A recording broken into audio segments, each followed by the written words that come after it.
We back. Don't ask me Yes, what that shitty guy's doing. I don't know. I don't care. Nah, he said he'll be back next week. But of course we got the special. He don't want us to call him special guest. Nah, not special. Deuce Just man. friend No of the twos, show. man. Often friend of the show. Yes, sir. Hey, y'all been going hard too, bro. Have we? Y'all been going hard. Yeah. That's I've been good. getting glad. a lot of people coming up to me, like telling me like they fuck with the podcast, bro. So Okay. even like they like y'all wide range of topics and y'all's how y'all delve deep into different other things outside of sports and like the current events and all that type of stuff. Like so, like I always tell y'all, just keep doing, bro. Just keep pushing y'all's envelope, man. Just keep doing what's comfortable for y'all, bro. And y'all's audience continues to grow. Y'all got me thinking about doing this on my own, bro. Like having my own podcast, bro. Like. I've been thinking about it for a long time.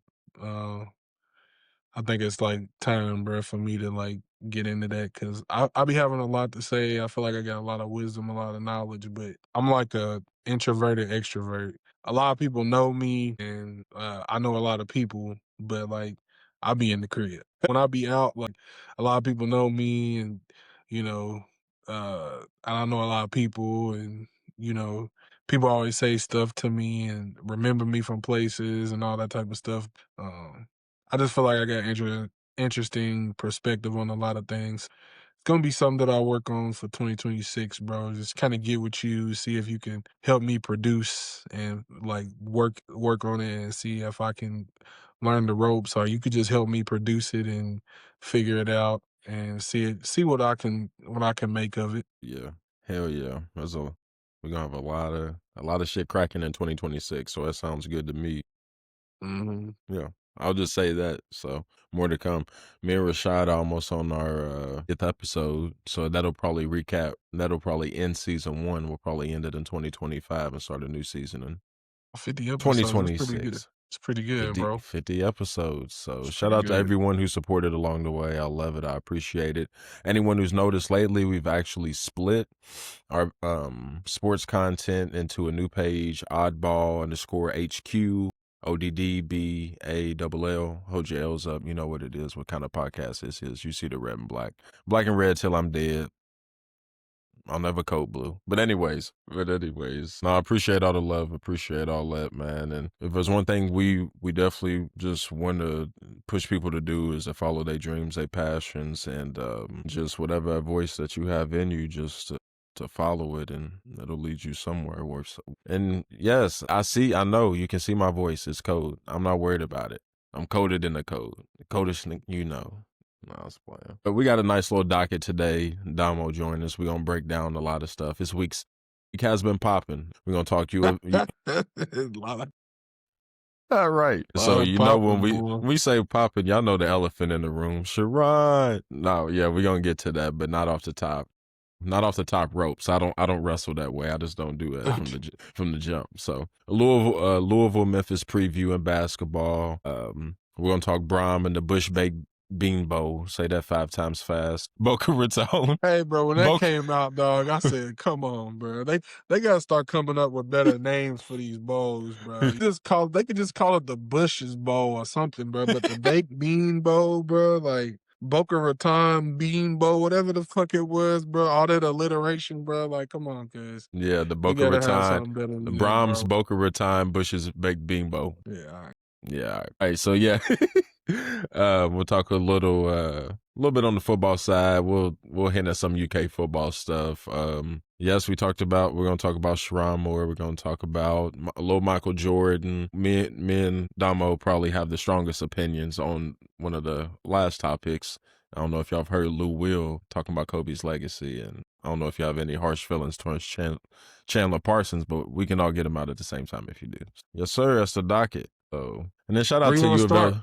I would say before I start, shout out to UofL women's volleyball, making it to the Sweet 16, up 2 sets. Disappointing that we couldn't pull it off. Texas A&M's a good team though. They are. So we had some good moments. We ended it not how we wanted to. Wanted to play our old coach in the Elite 8. Where did she go? Cal? Was it Cal? Nebraska.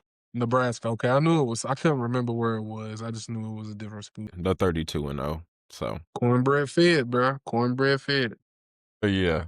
She said that she went to dinner last night with U of L's coaching staff and that they closed down the restaurant. So apparently they had a good time. Yeah. I I don't feel know if like I she saw. I seen that. I think I seen that little clip. Yeah, I did see that clip. The restaurant was called like Rusto's or something like that, or something like it that. was something like that Yeah, I on seen the West clip. I Down, seen the whatever clip. she said. Yeah, she's cool, man. So good people. Since we out of it, go corn huskers, I guess. I'll buy me a 4-pack of corn, throw it on the grill, and nah, it's playing. But so shout out to them. And then UofL-Memphis, man. UofL-Memphis on the men's basketball front. I'm not for sure if I think Memphis is coming off a win. I could be tripping. I think they're Did they? 4-4. They might. I don't know if they played earlier this week. Did they beat Baylor? I can't remember. They did They did beat Baylor. 4-4. So Okay. tricky team. Hella athletic, hella long. Penny the coach. You know that they're gonna get after it. Of course, we're coming Think. off. I think like seeing, I don't know, seeing us against like Indiana and the pace that they played with, and seeing us against Arkansas and them having, you know, pace and size and length. I think that I would like to see PK. I need to see Kanai Ruths a little more. I feel like his leash is short for some reason. I don't know why. But like in those type of games, we need him. No disrespect to Javon Hadley, like because he balls for most of the time. But like offensively, I would like to see him like turn and face more instead of like backing down. Like last year, we needed him to play that Draymond Green type of role, like undersized power forward, but we really don't need that from him this year. His role needs to be able to like 4 out, 1 in. It needs to be 4 out, 1 in, stretch the floor a little bit. We don't need you to be down there banging. And then on the defensive end, I need him to box out. Like I need him to box out and rebound. So I would like to see like Ruths, and then I think that Kelsey needs to, and this might be a thing with Casey Pryor, like getting his legs back under him and stuff, but I think I think he needs to be. I think like I know people was giving him a hard time for the last 2 games or whatever, but like he really hasn't been able to get a rhythm because as soon as he came back from the ACL injury, he sat out 2 games for the concussion, and then his first game back, you know, I think did he play in the Arkansas game? I think he played like 1 minute or something like that, maybe. Yeah, he played. And then They got a dunk, but yeah, that was later in the game. and But he then had the a Indiana turnover. game, and then the Indiana games. So it's like I think Kelsey needs to realize, in my opinion, this is my opinion, that like in certain games you got to play Ollie like in spurts. Like even when you giving Fru a break or a breather, I would much rather like to see Case and Pryor in the game, and he needs to just have a specific role for now, like defend and rebound and be able to slash, not taking threes unless they rhythm threes or you open. And then also, I just want to see the team continue to make sure that they have better shot selection with their threes. I understand that we're going to live and die by the three, but if we're going to die by the three, I like to see them in either in rhythm or wide open threes. I don't want to just see a 3 shot because you can shoot it. I felt Who like that's takes who's the ones taking the threes that you don't feel like are in the rhythm? Conwell, Michael, Isaac, all of them can shoot really well. I'm not saying that I don't So think you're they just should saying in shoot. general, perimeter wise in general, that Yeah, we just just need to to be have better better, shot selection. it's probably Like wielding the off of double. It's like a double-sided sword. When you can shoot that good, it's probably just yeah, but like it just needs to be like I know, I you know, know what I mean, bro. I know Like exactly what you mean. But I'm if like, it's it's just if it's when you a have all that power. if it's a swing kick, then you open shoot it. If it's a driving kick, shoot it. But if it's just a dribble, I can pull up. Like I don't need to see that unless you done hit like 3 or 4 in a row and it's a heat check. You know what I'm saying? Right. Like I don't think we need Isaac to. does. Isaac doesn't do much off the dribble. I'm not gonna put him in that category. But Conwell Yeah, and but I'm Michael, saying he don't really have to. That is He's true. more of And he's actually, more of the one. I want him to attack more off the dribble and play Yeah, make. because he's Actually, not like he's more athletic than than the he gives average. himself credit for. I think Yeah, that he the gives him. average like the I average agree. Caucasian shooter, I'll say. Like he's more He's athletic not. than a Ryan McMahon that we've had than a Rain Smith. Rain Smith was kind of athletic. He just was a cone on defense. He That's might be just the what I most like to athletic see. I like to since see. I Cal just like Kirk to and Mike say Morrow. see them play inside out. Like get everybody. What'd you say? Ellie and stuff like that. I was just saying, he's athletic like Cal Kirk, Mike Morrow, maybe Oh yeah. most That's what athletic we since got. him. Yeah, and So that's what I was saying. Sometimes he's gotta be able to put that athleticism on display instead of just relying on a 3-point shot all the time. Uh, I don't know. I just like I said, going back to my initial point, I'd like to see. Depending on matchups, it just depends on matchups. We're so deep, and we have enough players to do so. I think he needs to start looking at the matchups, or like who we're playing, and decide on like who's gonna get the bulk minutes, like at backup based on centers, the matchup, based on the matchup. So like against Indiana and against Arkansas, we should have seen more Ruths and we should have seen more Case and Pryor. But you have to let Pryor know when you go in, this is what I need from you. I don't need you to, shoot a three. You, I need you as a unless slasher. I need you as a slasher and to help Mm-hmm. defend the paint. Because, like I said, Javon Hadley, he backs down. I just want to see him turn and face more. And then on the defensive end, I want him to box out a little better. And this is just all my opinion from what I've seen, games. I'm with you on the matchup dependent because I'm like, I had a feeling when we played Indiana, Javon was gonna have a good game. You know what I'm saying? I don't know Yeah, why, but I was like, Javon ain't been playing well, but Indiana's a matchup. But then we about to yeah. play Memphis, and I'm like, I'm not for sure. I'm just Right. not for sure. I like to see Roos more. I feel like he's more active. He plays great defense, when he's in the Hmm. game. But I just don't think he gets enough minutes, bro. I I just don't think agree. he gets enough minutes. I agree. And he's another person too where I'm like, get downhill. Like, Kanai downhill could really be a game changer. Yeah, but Same. as he don't have enough leash to do that. Like when he comes in the game, he's in for maybe like a set, like a TV timeout, for 4 minutes, and then Hadley's back in, and Hadley's like finishing out the half or whatever. So it's like I like to see more of Roots because I feel like he can do more, I agree. especially against the more athletic teams. I think the whole fan base agrees with you. Not only that, I think they think in order for us to reach the level that we want to reach to Final Four national championship, that has to be true. Like Mhm. he has to be a guy who like at least give you a Anton Gill game. Is that what it is? Yeah. Anton Gill? At least give One of you those, that. At bro. least where it's like, because when y'all start scouting each other, you play good teams. Like y'all start, I'm gonna cancel this out. I'm gonna cancel this out. But who's that X factor? Who's that dude that they can't really? It's like we scouted for him, but he hasn't.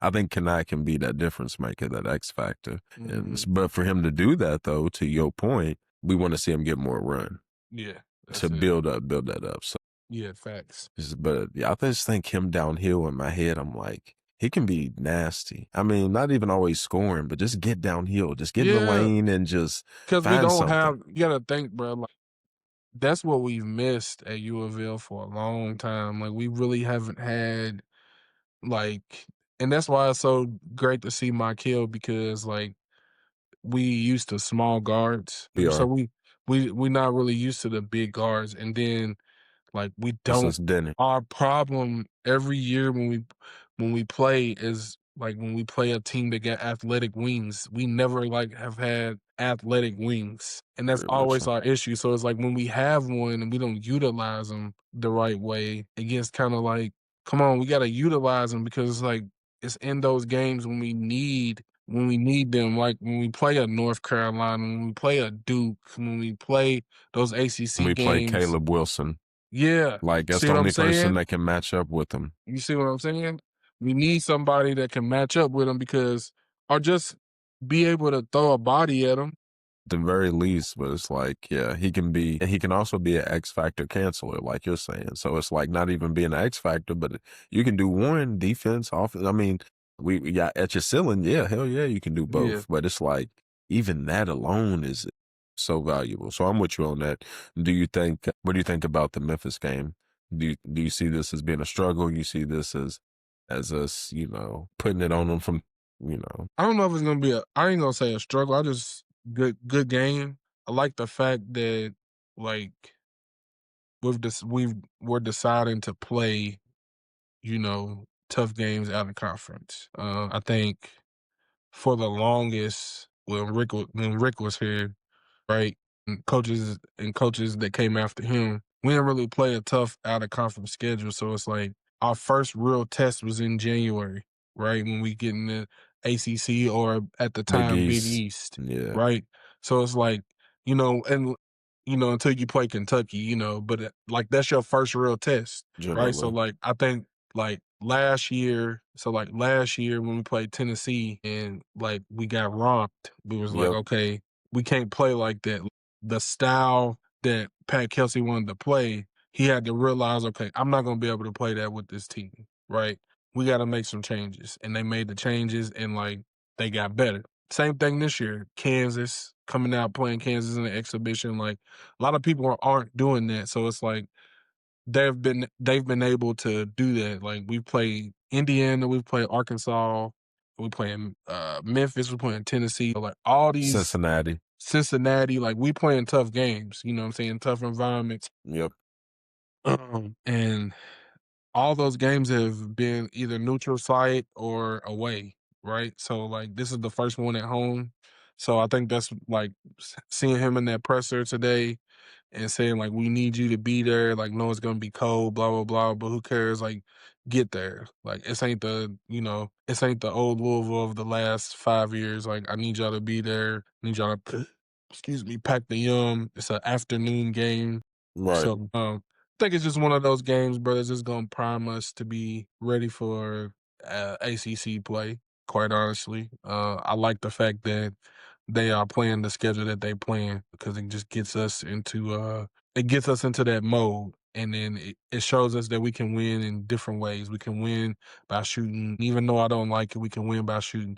We can win a game without Mike Hill being great. Like he wasn't great against Indiana, but he controlled the game. He didn't really force too much. He got downhill. He had better shot selection than he had at Arkansas, but he didn't have like a great percentage game and all that type of shooting percentage game and all that stuff. So I think we're fine. I think we come out with a win. I think we just need to play our brand of basketball and, like you said, kind of just slow down the wings and make sure that we get downhill and shoot the ball at the right times, not just because we can. I think what you're saying is going to be key in this team because they're so long. It's just Hmm. like you can't take no bullshit threes against them because they're going to feel even more contested Right. than Indiana, who you had maybe some spots you definitely had a size advantage on. Right. Do you think when you watched them play Cincinnati, like it took you back earlier this year, where it was like this is a hardcore, felt like an old school game? Do you think this Memphis game will take us back to like where it's gonna be like a dog fight, like our old ones? Yeah, I think I do. I do. I just automatically feel that way though, because I just feel like all those games, Nostalgia. Cincinnati and Memphis, and you just give you that nostalgia, bro. Like just giving you those games, those out of conference games that are still, get you ready. So definitely agree. And both of those cities are like hard. They known for being like hard nosed.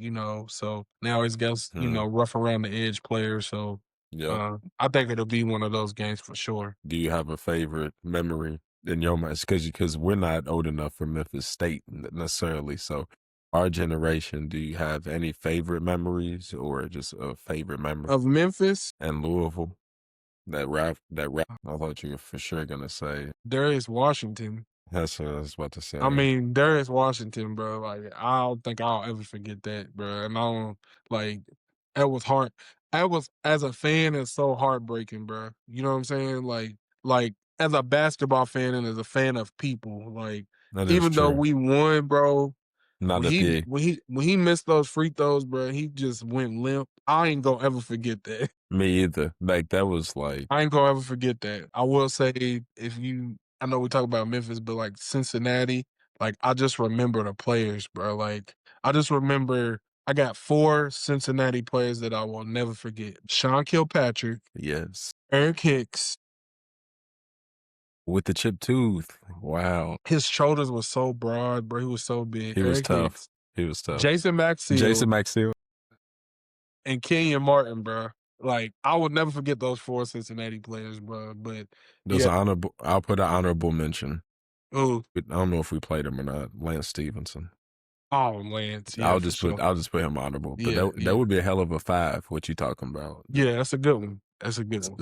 Since we've come up. That's a hell of a 5. But yeah, Kilpatrick buckets. He was like Russ Smithish. Just a big guard though. Mm-hmm. Tough and yeah, Jason Maxill and Eric Hicks, they were bullies. They Bullies, were bro. bullies, bro. Bullies, bro. Bullies, dog. Who's your most memorable excuse me. My throat. Let me get some water. Most memorable Memphis players besides Darius Washington, of course. You have any? Derrick Rose, That's one of my favorites. So. Tyreek Evans. You mess with Chris Another one, he wasn't like really like a huge player for them, but I just remember his stature, bro. Dorsey. Can't remember his last name, but I forgot Dorsey. about Dorsey. Okay. He reminded me of Dwight Okay. Howard, bro. I forgot about Dorsey. His shoulders were so broad and he was so big. And then DeJuan Blerish. Not really DeJuan Blerish. no, not the one. He reminded me of reminded me of Eric. He was a one of mix them. of Eric Hicks and Dwight Howard. That's crazy. What he reminded me of. And then I can't think of his name right now. Chris Douglas Roberts. I was waiting for you. I was Chris like, Douglas Roberts, bro. Chris Douglas Roberts. Yeah, those are probably my memorable Memphis. Him and Terrence Williams felt like them two could just jump above the rim at times. That's tough. Yeah, that's tough. So you got that preview going on. I forgot what Louisville's favored by, but we'll see. How you think, since Mikael Brown's been getting frustrated with physical teams, how you think he'll fare tomorrow? Pass it. I think he passed it against Indiana, to be honest with you. I think he got screwed with the calls. I think in that game, like, I think they got a lot of home cooking. Of course. And I think even though it was at a neutral site, it was in Indianapolis, but you already know. I think that the whole team as a whole just played through the BS because the game was terribly officiated. Like, and I'm not one of those people that likes touchy Philly calls and all that stuff. Like, I like to see the players play and have freedom of movement and like all that type of stuff. But some of that stuff, like the foul that they didn't call on the DeVries, whatever, like that was a foul, bro. Like that was a charge. Sometimes I try to measure it like, would that start a fight in pickup? I think DeVries might start a fight in pickup, bro. It's like, come on, bro. And I feel like they was getting away with a lot on both ends. But the way Louisville just played through it and did what they needed to do, I think that's something that you could take away from that game. So I think the more as the season goes and he's able to mature and realize, like, you don't have to prove to everybody that you can shoot. Like, getting downhill is what makes you the most dangerous player on the court. Because every time he's turned that corner and he can get to the rim, like, he's unguardable. So, like, and like this was the first time I've ever got to watch the kid from BYU, Vanasta. I haven't watched him yet. Okay, so yeah, Beyonce. Yeah, I've watched him. So, like, I think a lot of kids could like learn from watching him, right? So people want him to shoot threes and all this stuff, but he just gets to his spots on the court and he's just pulling up on people, mid-ranging. He's more athletic than everybody. He's taking you to the cup, or he's going to pull up and shoot over you. And he's realizing that when all eyes is on him, he got somebody in that dunker spot. He got somebody he can kick it out to if he turns his back to the basket. So if Michael can learn, like, if I get downhill and just drop it off to Fruit or kick it out to Conwell, kick it out to McNeely. If I'm getting downhill, then the offense will run smoother. And those threes for me will start to open up because once I pass it to them and I keep on moving and I give me a square up shot, I'll be fine. I was about to say, is that what that D on your hat stands for, DiBiase? Don't be glazing him on my shit. This is a Michael only, nigga. Don't make me come over there, nigga. No, I'm Fuck just you. saying, that's I the know. first time I got to watch him, bro, and I watched him in that game. I watched him take over in the second half because they was down 22, and I just watched him take over in that Clemson game. It's like a bigger Jaylen Brown with a Tracy McGrady-ish kind of. He's way more skilled than Jaylen Brown. No. I'm Jaylen saying Brown he's a can't bigger, like his frame. His frame. No. But when DiBiase does go left, he just needs a big. I don't think people just. I think we just live in a culture that they just micro everything. It's just like DiBiase's back, spinning back to his left. He doesn't have anything. Same person who's like that is Julius Randle. I'm like, Julius Randle's left-handed. That would be a bigger issue. Like I don't know. We live in a different culture. You know how people are. I think they just sometimes make content just to be like, for sure. just to. Oh, show. So it's just like, Oh, show. Just like I know we ain't really talked about this, but just like the Shedeur stuff, bro. Like, oh, I forgot to add him to he's on the docket. It's annoying, bro, but we'll get to that. We'll get to that. So we talked about that, and then shout out to Junior Birchman. Shout out to the 1974 team. Shout out to them. Shout out to Junior Birchman. Remember, I talked about it before, but all the contributions he's made, not only to the city, but to NBA and to so many walks of life, business culture, business. man. Yeah, he was the man all around. Like he was, we talk about like, I felt like people big enough to like fill the room with the likes of anybody. So he'll be missed, man. Shout out to him, everything he's done. And everyone who continues to keep his legacy going, kids, everybody like that. So shout out to them. And then let's go to, since you were talking about Indiana a little bit, let's go to them bums. And then them other bums we was playing. I don't call people bums once we beat them. I got to elevate myself, you feel me? So the Hoosiers and the Wildcats play. And you got, Indiana, wishy-washy, haven't really had a statement win. And then so they're going on the road to Lexington, which they would love to beat them. And then you have Kentucky, who's on the ropes with Mark Pope.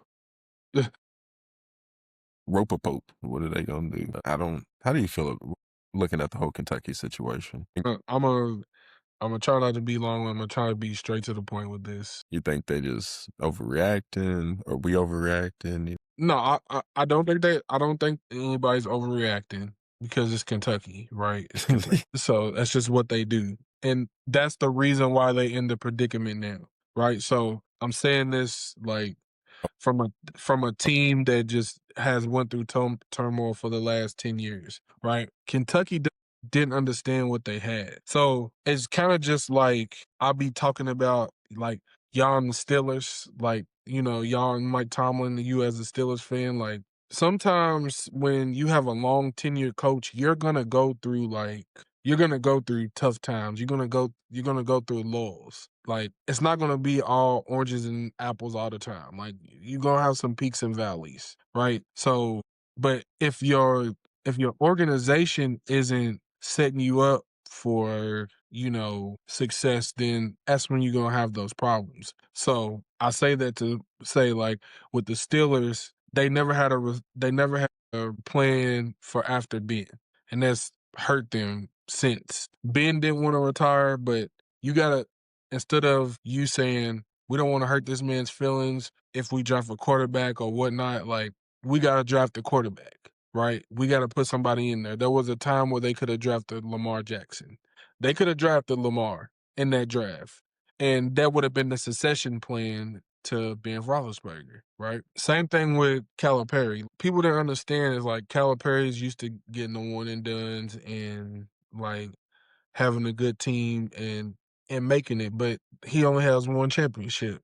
Kentucky's used to championships, whatever. Y'all are good every year.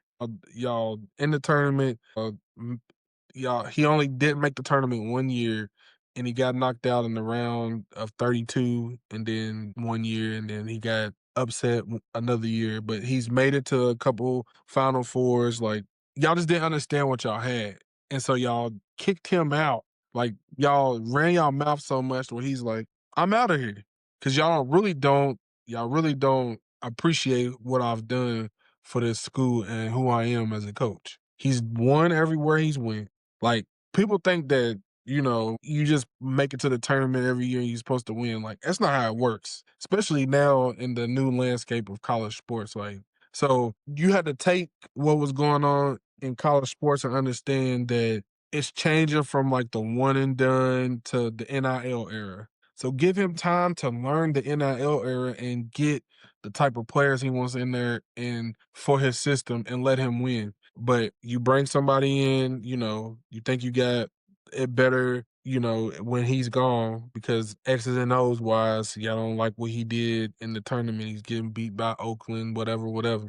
And so y'all push him away. Now he's gone. Y'all got your coach, and y'all don't like him because y'all having a tough time adjusting to the NIL era. I would have rather much had a tough time adjusting to the NIL era under Cal than Mark Pope. Because it seems like when Pope's in those press conferences, like he's dejected already because the pressure that comes with that job. He played there, so he takes it even more to heart. Where he's See like, what I'm "I saying? know exactly. I've lived every part of it." Like versus the person that we had that played here, right. he just didn't give a damn. I think that they're missing Jaden Quaidens, like they really missing him. And then for some people, people don't like Lowe, but like they're missing him. Yeah. And then like I don't know what's up with Jasper to the point to where like he hasn't really played well, but I just think they don't have. I don't think the roster is like they don't complement each other well. I just feel like it's just a whole bunch of players that don't fit with each other. See what I'm saying? Like as a team. Correct. I don't know if they're even the Mark Pope kind of players. And that's the weird part is like even to sum it all up maybe is to your point about overreactions and running it feels like I don't want this way, like a chick who be on the man is just like, just let him be the man. You feel me? Why are you Yeah, yeah, telling yeah, him how to be the man? Just let him be the man. No wonder he yeah. can't be the man because you always tell him how to be the man. He can't Right, even, you right, feel me? right. And so it feels like that where it's like even Pope, maybe even last year, overcorrected his roster this year where he was like, I need more of this, I need more of that, and sacrificed the kind of players that he really needs though. Mhm. Like he said, we're trying to win championships. We're not trying to win the lottery or just, I'm not saying that's a bad thing. I like Cal for that, but at the same time, it's like that wasn't enough at Kentucky. So if he knows that coming in, that's what y'all want, national championships. He said it. He got off the bus at his introductory press conference. We're holding a national champion. You know what I'm saying?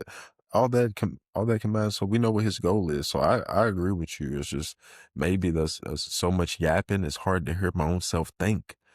I don't Yeah. even so it gives me those kind of feels in Lexington right now, in all seriousness, from UofL fans who, yeah, we might troll y'all, but in all seriousness, in a serious conversation, that's just what it feels like. Yeah. And bro, you coming from a fan base who like seen the worst of the worst, bro. Right, right, Like I said, in the right. last 10 years, since Rick has left, bro, we have not, and we had to hear that. Then we had to suck, then we had our coach, leave us in the middle of the year, So it's just been a tough time. So it's like that's why I respect Kelsey, bro. Like, he came in, he got straight to the job. He didn't make excuses, right? Like He got straight to it. he could have made excuses like Kenny Payne made excuses. Kenny Payne came, we're broken. I have to fix this. And he just made all these excuses I felt like the point where you are not showing the young men that you coaching how to face adversity. You giving them a way out. Where Kelsey came in and was like, look, I'm gonna get the best players that I can. We're gonna assemble a roster that might not be full of 5 stars, but it's gonna be some people that can play some hard-nosed basketball, my brand of basketball. And then I'm gonna get the players in here that I really want that can run in my system and then who wanna play for me. Yeah, and that's the thing is like I totally agree with you. Like, and that it goes back to my point just real quick before we move on. It's just like if I look at Jalen Lowe and I'm like, I don't know, with that big ass budget, it's just like, let's go get, you know, I know y'all missed on some other 5-star point guards and this and that, but it's like, let's go get a guy like Jalen Lowe. I'm not gonna lie. I don't know if UK would be happy about this, but if they found a Chucky Hepburn, that would be perfect in Mark Pope's offense. Mm-hmm. But I don't know if that would be like enough for them. Like if they, you know what I'm saying? But that's the thing. Nothing is enough for them, bro. And Nothing is enough for Kentucky fans, bro. but that's why it's like Pope has to figure that out. Like he's brain searching. You're smart enough too, but you got to figure that out. Like Yeah. how your style merges with what's really gonna make you successful. And perfect segue about maybe you need to either bend a little bit within your style to hit your ultimate ceiling. Yeah. Boca Raton, the Brahms, and the Bush's Baked Bean Bowl. Because we break down stuff and all this stuff. We give a little analysis. But as a fan, how do you feel like in the current landscape of bowl games, and as a Louisville fan going all the way to Boca Raton, a beautiful place to play Toledo, which is like we could have just, you feel me, rolled up right up the way. Could have met not Paul Brown. I don't know what Cincinnati's stuff's called anymore. Paycor. Ford. Shout out Paycor. They got a little Udrees down there. How you feel about it? Just what's your initial thoughts? Were you okay? Here's what I feel about the state of Louisville football, and we. I feel like we passed. I feel like we passed that, but I feel like our fans need to be more support. First of all, we need to be more supportive at the games as far as like filling it up, right? Filling it up. And then I feel like overall the fan base though wants to see us get over the hump, right?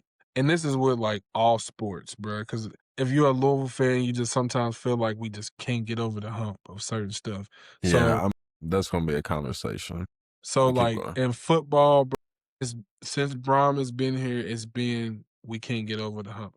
Before him was we can't get over the hump because our coach was We can't get over the speed bump. yeah, because our coach was inadequate. Before Satter's, when we had Petrino, it was we got over the hump, but the teams that we needed to beat in the big time moments we couldn't beat. We did, right. Right. And then we went downhill when Lamar left. So with Brown, you look back at the season, bro. You look back at the season. It's just disheartening because we beat 2 playoff teams. How much you left on the table? How much you left on your plate? We beat 2 playoff teams, bro. You ate all your meats, pause, and then it touched nothing else on the plate. It's like all you had to do was 2 pounds of. Bro, all we need, bro. Listen. We lost Virginia. 2 games. Al. At the end, right at the end, Cal and Virginia. Yeah. But it was like you playing with your food, bro. That's right. Not finishing games. And so I think this offseason is like very important for Brom to either and I think English did a great job this year. The only bad game he balled out. He wasn't even on the field. The only 2 bad games that he had for real was Cal and SMU. Yeah, SMU. But after that, defense was the reason this year. They punched above their weight cut.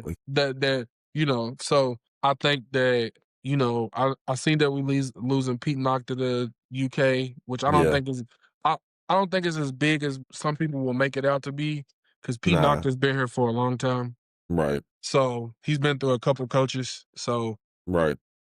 But I think like you go get somebody like Pat Surtain Sr., who just got fired from Florida State. I think you can go get some help on that defensive side of the ball, like some bigger bodies. And then on the offensive side of the ball, I think it's just time for him to like develop him a quarterback. So get you somebody that, if you do get somebody that's transferring, get somebody that's a sophomore or a junior that will have at least 2 years at Louisville and that can develop themselves into a draft pick and do what they need to do, right? Because we need to see some tenure at quarterback at this point in time. And I know that's hard for some people to realize because of the ever-changing landscape of college football, but I think that's what's missing because we've hit on one quarterback and we've missed on two. See what I'm saying? So like Yep. we really missed on Miller Moss. Like we missed on him bad. Plummer was the first year, so like I'm not really going to kill him out. Like he came the first year and did what he was supposed to do, but he lost 2 games that we shouldn't have lost. Like he lost us 2 games. He lost us the Pitt game and he lost us the UK game. And then last year with Shuck, I just feel like defensively we didn't help him out enough. Exactly. It's not even necessarily the offense having a breakout season, but finally a complimentary just And I attack feel like this thoroughly. team was the best team that he's had since he's been here. Yes, I totally And I agree. feel like the weakest link was the quarterback. Quarterback, I feel like that was the weakest link. because we were still rushing for a bunch of crazy yards with Yeah, a bunch of hurt that's why I running said the backs. weakest link was the quarterback. So if you can't pass the ball off of an average of 100 yards plus a game, and we ran 4 running backs all year. Like none of our running backs were healthy ever. We went from Isaac Brown and Duke Watson to no Duke Watson to Isaac Brown to Keywan Brown To to no Isaac Brown Isaac to and Isaac. Keywan Brown, and then we went from then we got Isaac Brown back. Then we lost him again. Then we got Keywan Brown. Then we lost Keywan Brown. Then we got Daryl Isaac. We had everybody So by the end of the season. everybody, all the running backs were in for 100 yards. So, and then you just, you had 2 guys at receiver that, NFL material. I know. And then maybe the worst thing you could say if you're looking for anything else is our pass blocking wasn't the best, but at the same time, yada, yada, yada, yada. Good enough. So, like, what would your philosophy be going into the bowl game? Just play Miller Moss, finish up the season, blah, blah, blah? Or would you be, like, exclusively looking for Deuce, or would you just do a half and half? No, where you give Deuce run? What would you I think you look just to do? go in. I haven't, one of Play the it like you craziest played the things rest is of them. I haven't seen anybody really opt out. So, Me either. I don't know if that's going to happen or not. So I haven't really seen anybody opt out, but I mean, we only got 8 days until that game. So, I think if nobody opts out, I think that kind of shows you like the program's strength as far as like coaching wise and culture. Yep. Cause like that's one thing is like I haven't really seen a lot of like people putting their name in the portal type of Yep. reports and I've stuff only like seen that. a few. So you play what you guys, see what you can do. I think you start Miller Moss, give him a chance to go out with a win, with a bang, but I think you sprinkle, Deuce and Allen in if you can, and see if they can give you something going into the next year. Then from there, like, and you're gonna have 2 weeks from damn near 2 weeks from that game, 12 days when the first portal window opens up. So see who's in Yes. there and see if there's somebody that fits your style. I think the style of quarterback he needs to be like a Tyler Shedeur. Maybe he's not like a dual threat guy, but he's still mobile. He can stand in the pocket in the face of pressure and throw the ball. That's all you need. That's all he really wants, for real. Yeah. Being honest. This will probably circle back to your beginning point about the team, or about the fan base, I'm sorry. But any reaction to the Chris Bell news, him tearing his ACL in the SMU game? I don't know, before we even start the conversation, do you feel like it's just internet talk, people that were rumoring about when Chris Bell didn't play in the UK game, that he was opting out and all that stuff was coming out? Do you think it was just like internet talk, or do you think that was like a legitimate doom and gloom section of our fan base who, like you said, sometimes thinks the worst? I think it's the latter.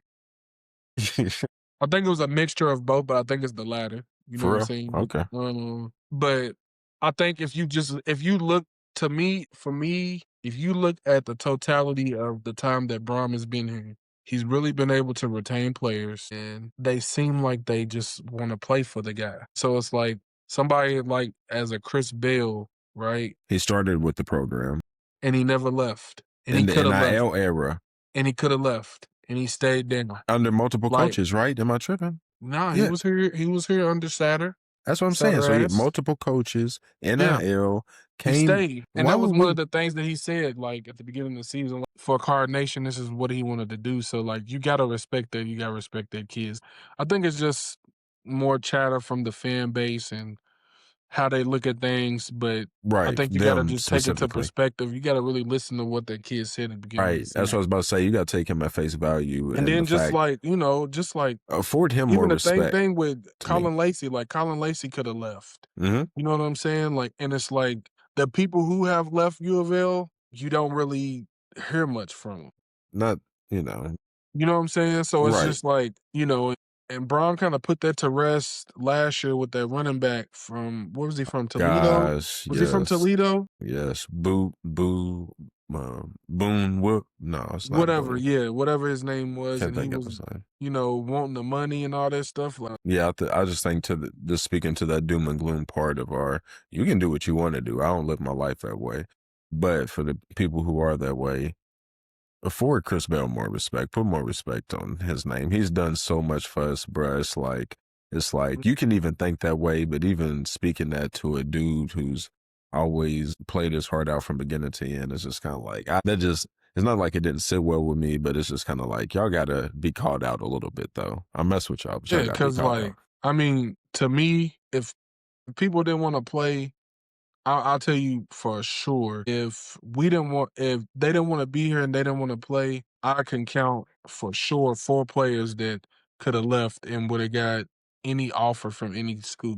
Both running backs, all 3 running backs. So Keywan Brown, because he was in the transfer portal and came back.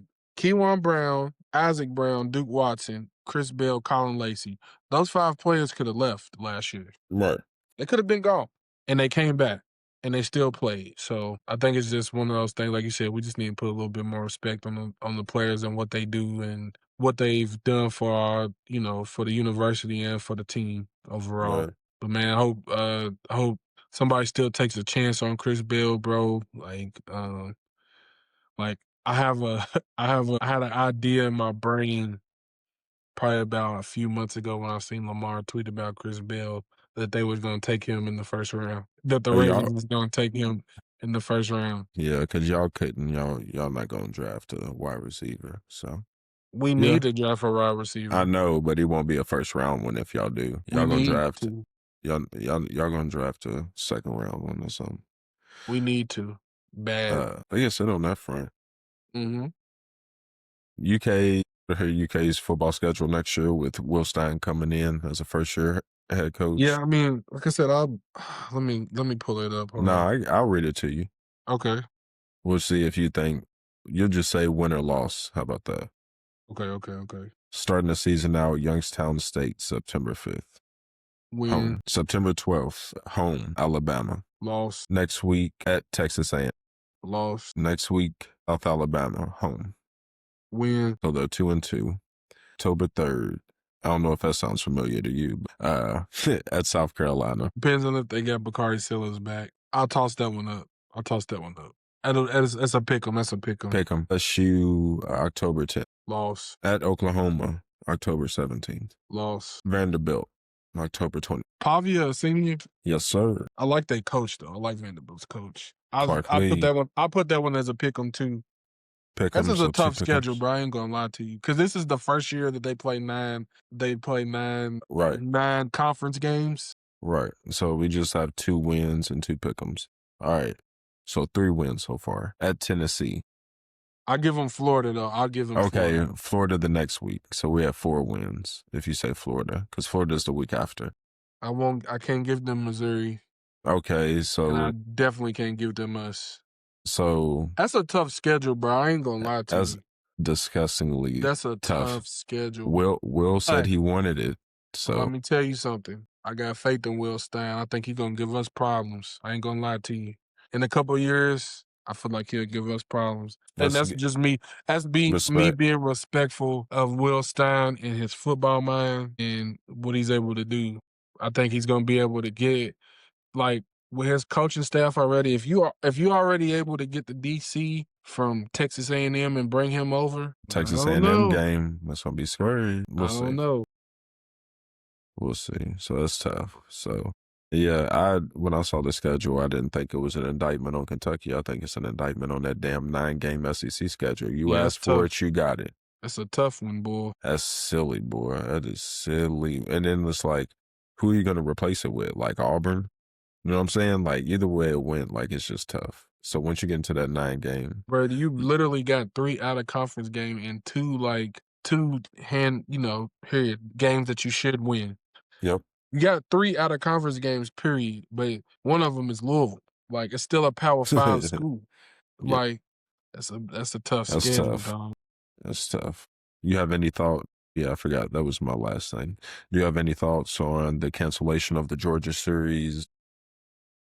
I wanted to read into that. I had seen that where they had said that it was a mutual decision because it was going to be a financial risk for both schools. For both schools, we were both gonna have to pay people off. What's the point? Apparently, that's how I read it too. It's just like, what's the point? Just kind of scratch it and fill it. Do you have an idea if we can fill it with the team? Oh yeah, let me ask Ole Miss real quick. All right, bet. So that's how we end up getting Ole Miss, Labor Day, Nashville. Hope y'all enjoy it. I don't know. We'll see if we slide. We'll see if we Yeah. slide. A home game against Georgia would have been fire to me. And it feels funny, Damo, because in my head, long term, I'm thinking Georgia has no reason to play us. They already got to play at Georgia Tech, right? They ain't got no reason to play us. Like, they should play 2 cupcakes just like we saw with UK schedule because they schedule so hard. Let me Yeah, just go ahead. bro, 9-game SEC smoking. schedule is tough, bro. That's basically a pro. That's tough, That's basically bro. a pro schedule. Like, all respect to the Big Ten, bro. I respect the Big Ten, but ain't nothing like SEC football, bro. They have SEC bias for a reason, bro. Like, that's crazy. You got Texas, Oklahoma, Alabama, LSU, Florida, Georgia, Texas A&M, Mississippi State. Damn, who am I missing? Tennessee, Mizzou, You say South Carolina, Georgia. Auburn, South Carolina.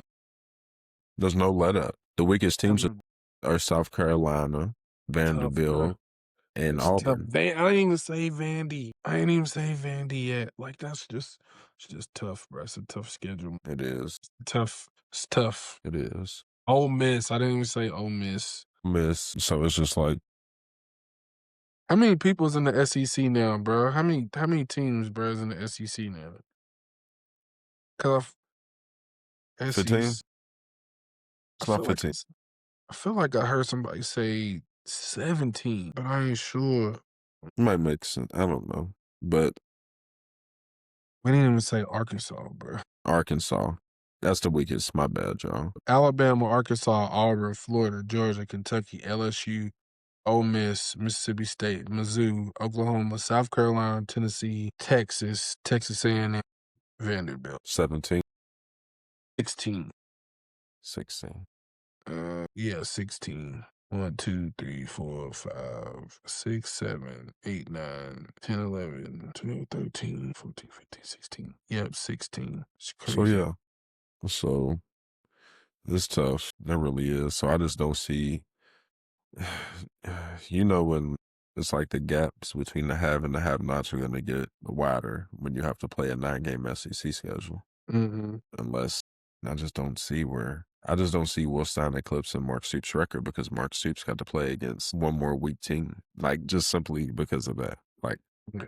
So I'm not going to judge his record. I'll just see. Think he gets a job anywhere else? Defensive coordinator, hell yeah. Head coach, and if he wants to go down to Power 5, sure. Yeah. Is that what it is, Power 5? What they call it? Group of 5. Group of 5, my bad. Group of 5. Yeah, I knew they should. Power didn't sound right. I'm like, they don't got no power. Yeah, so all right, we'll start getting into this last little bit. The elephant in the room, from the womb to the tomb. You should have known. You should have known. Sherrone, not the king, but the pawn, and the white man, and the white man's plan. Says Dr. Umar. More. I was playing. I don't really like talking about it. I don't like shitting on another nigga. Like, that's not what I like to do. I don't like laughing at it. I don't think it's funny. I think it's outrageous. I think it's ridiculous. I think If you see me laughing, maybe it's a nervous laugh. I was just playing. I don't know, bro. It's a little funny, bro. I'm sorry. I I'm know. sorry, That's why I'm bro. like, I don't I'm like sorry, laugh. I bro. don't Because like you hear laughing. stuff, bro, like, we are the age of the crash out. Bro, I didn't realize that he was We are the age of the crash out, bro. But just completely. this takes the cake, bro. This is like, all right. So for the people who don't know, let's run it down for our audience. Sherrone Moore, ex-coach, head coach of the Michigan Wolverines, basically like a Fortune 500 company that was given to him by a cheater named His previous boss, who's been known for cheating, but in a different way. Harbaugh, who's now at the Jim, who's now at the Chargers. He basically ran away from getting just penalized to death. And so who takes over? Sherrone Moore, 39-year-old, black man with a limitless, future as a University of Michigan. No, you just black leadership, you don't get handed Fortune 500 companies like that. You do not. And the fact that let me stop you right there before you keep going. People got to realize, like, when people are speaking on it from that point of view, like what they mean. There's context in people's message. So it's like, when Ryan Clark said what he said, he's saying it from a place of like what Marcus just said. We are not handed opportunities like that. So it's like when you do that, when you are in that position of power, you have to move very buttoned up. You have to move properly. So, for example, like for all the people that don't live in Louisville, like we got 3 public private schools in Louisville. That's Male, that's Ballard, and that's Manual.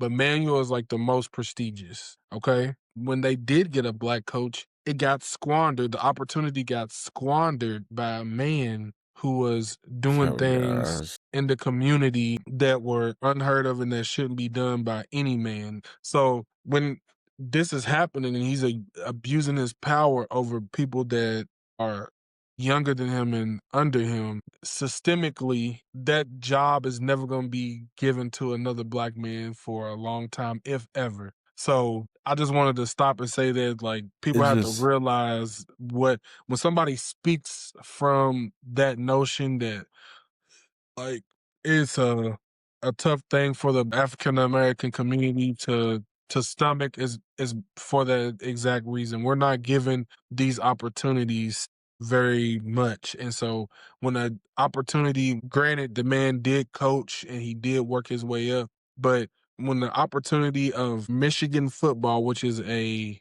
powerhouse of college football, a top 5 job in college football, you got to be straight. You got to be buttoned up, and you got the job, and you've already had turmoil within the job while you've had it. You've had to sit out games. Yeah, like, it's just, perspective-wise, for like someone who may not understand too, it's like we're not talking like politically, like I'm not getting into that. I'm saying more so when it comes to black leadership that we are generally not we're not backed with the most resources, right? I'll just give examples. So Obama takes over a floundering economy and his job basically is like, flip that shit, nigga. It's just like our JCPS superintendent, he's taken over, the worst JCPS, just the worst. Shout out to my mans. I can't think of his name. I'm sorry, I'm forgetting your name. Dr. Yearwood. Shout out to Dr. Yearwood. He's taken over, the most under-resourced. Don't try to. But they all haven't. No. I'm saying it's under. What it is a shit show. But it's under resourced. Like we don't have the same amount of like a Bill Clinton economy. Where someone's setting it up. It's like we're inheriting something that's already broken that we need to fix. Generally, when it comes to leadership, something that we don't agree with how he was coaching, but something Kenny Payne echoed, and it's just like people got mad at him for echoing it. People were really more mad the way it turned out. But anyways, the whole point is those opportunities generally, like a Mike Tomlin, like we love. That's why thank you, Mike Tomlin. You were given the keys to a Ferrari. It's still a Ferrari today. You know what I'm saying? Like it's a little old. It's a little beat up. It goes 9-7 every year, but it's still the Ferrari. You feel me? but but in that mode, so it's like you know that this is a coveted opportunity, not even a position, but the opportunity itself, right? So it's like you cannot trick it off on nothing. And especially growing up, for people who don't know, in a black household, don't trick it off on no white girl. Like Yeah. that's almost sin in the black community. You tricked it off on a white girl too. Like we don't even, it's almost like the black community don't even want to come in and really like try to do anything to help you at that point. It's like, And he did. Then he pulled the and high school. He pulled the high school shit up.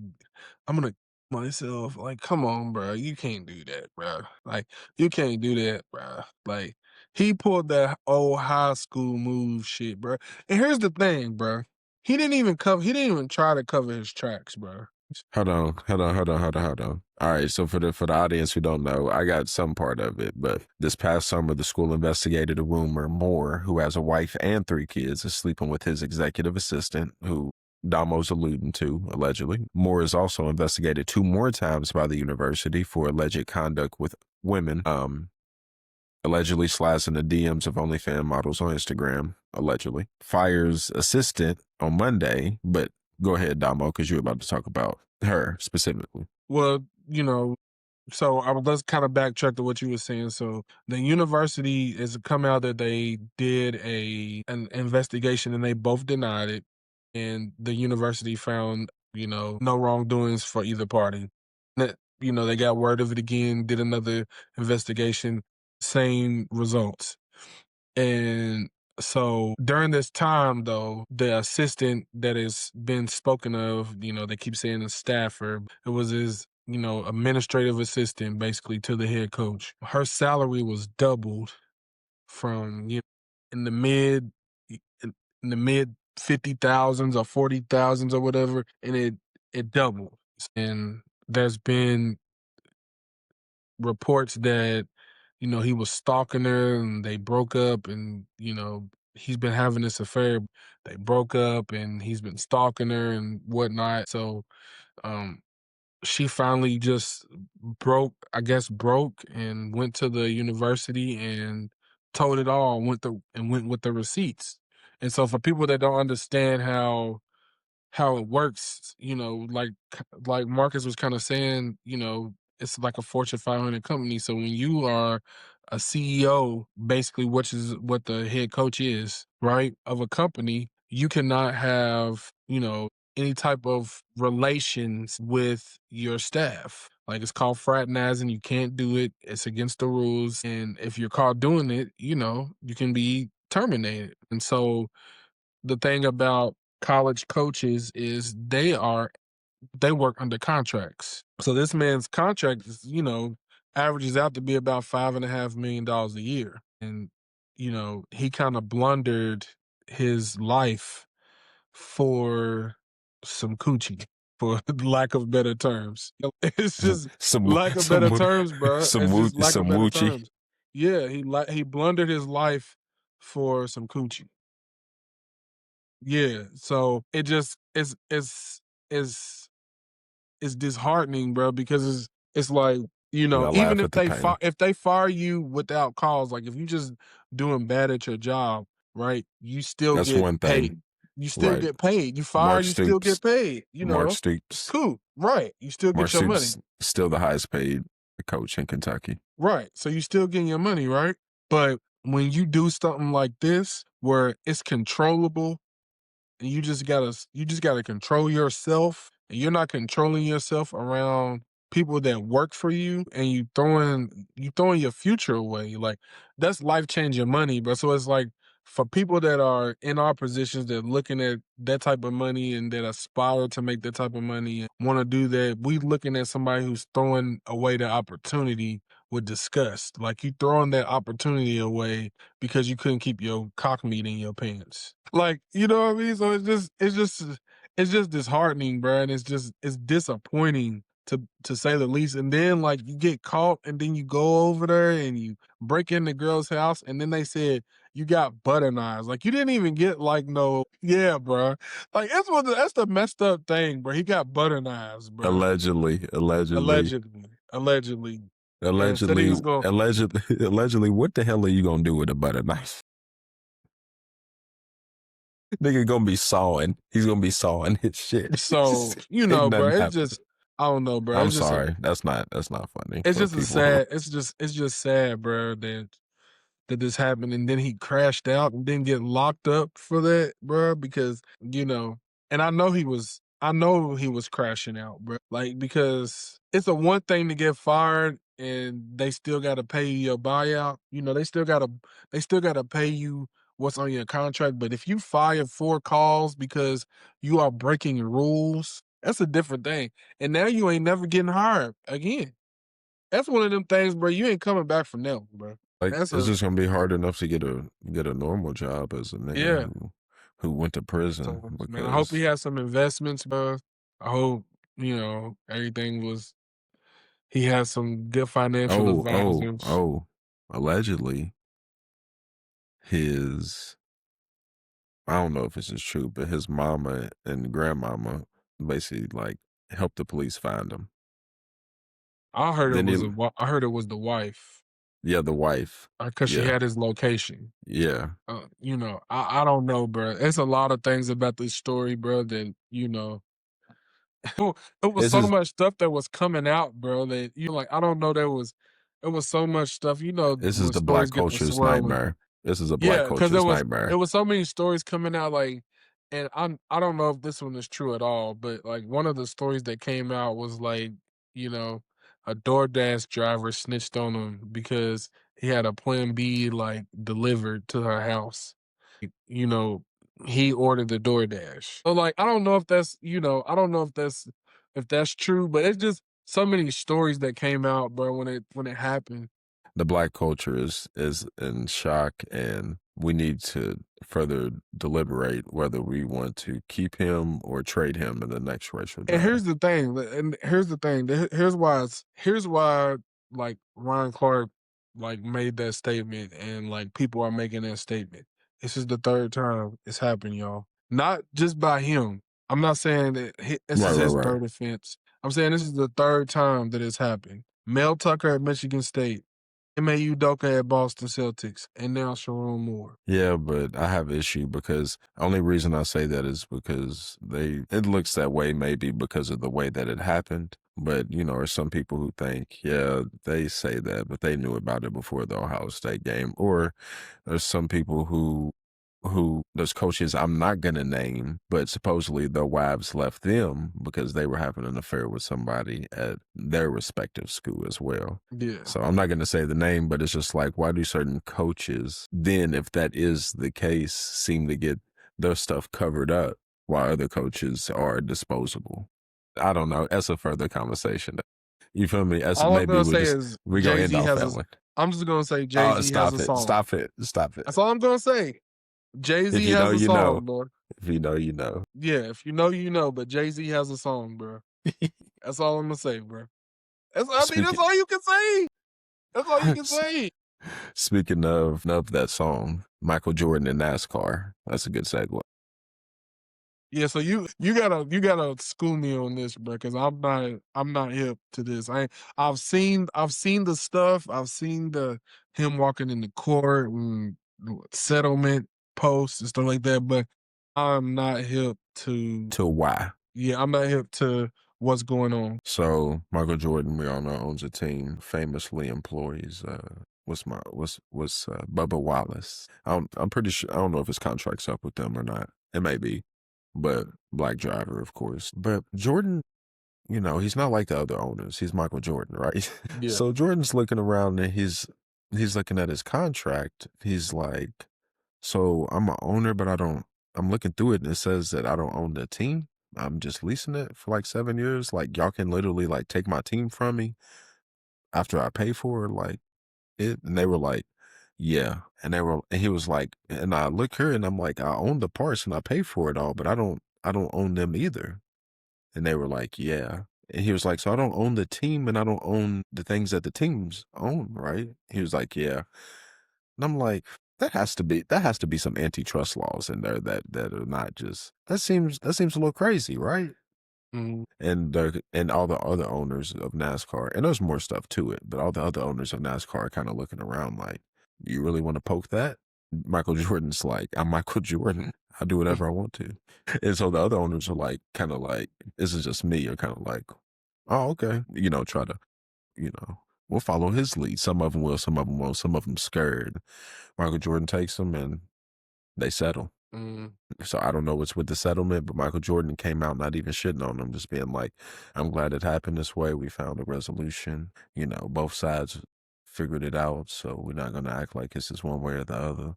He beat the shit out of him, and then at the press conference afterwards did, what he used to do. Just another day being Michael Jordan. Just go beat another nigga up on a different court, you feel me? So that's in short kind of what it is. There's more to it than that, but it's almost like, so I lease a franchise? And they were like, yeah. And they were like, yeah. He was like, no, I don't. He was like, no, I don't. I spent all these millions. So That's crazy. That is Crazy, man. So shout out Michael Jordan, fighting for backwoods rights everywhere. Yeah. Equal rights in NASCAR. Equal rights in NASCAR, Michael Jordan. I'm not hip to the NASCAR game, bro. So Me I can't either. really, Me either. Duh. We ain't got to go no there. summer, but I can't. If I could sit there and just watch people race cars all day. Nah, and this is coming from a person who grew up at racetracks. Yeah, that's different, bro. You can race motorcycles, Exactly.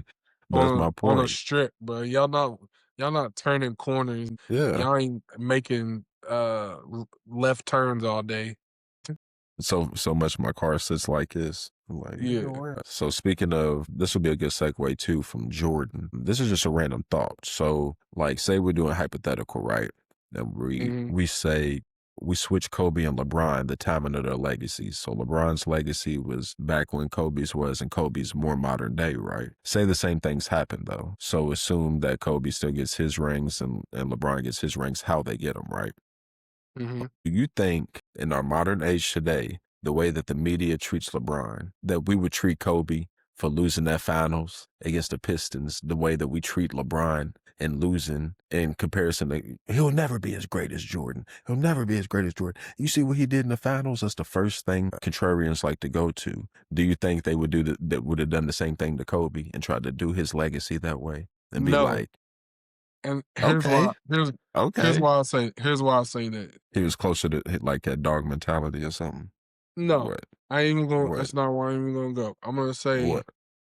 the reason LeBron gets the scrutiny that he gets is because he's the only player that's ever lived up to that type of hype. You see what I'm saying? So it's like Kobe was out of high school, was supposed to be a project, mid-round, first round pick. Didn't really have the hype about him, and That's a good perspective. I like you where feel you're what I'm going with saying? this. Yeah, I like it. And he rose to the ranks of being the best player in his era. Michael Jordan, same kind of the same thing. They all rose. But rose, you feel me? He never had he went to college. He was, he got drafted behind another person or two. He had to sit behind James Worthy at North Carolina. But whereas to LeBron people was talking about him as a freshman until he was a senior in high school. And he was just covered the way he was covered. And he was hated before he even got to the league. By his own teammates. Yes.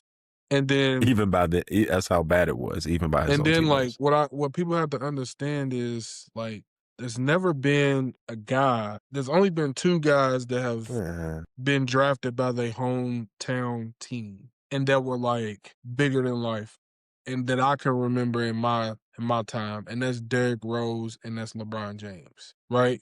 So it's like Derrick Rose brought Chicago back to like having this allure, like getting to the playoffs, having a guy, right?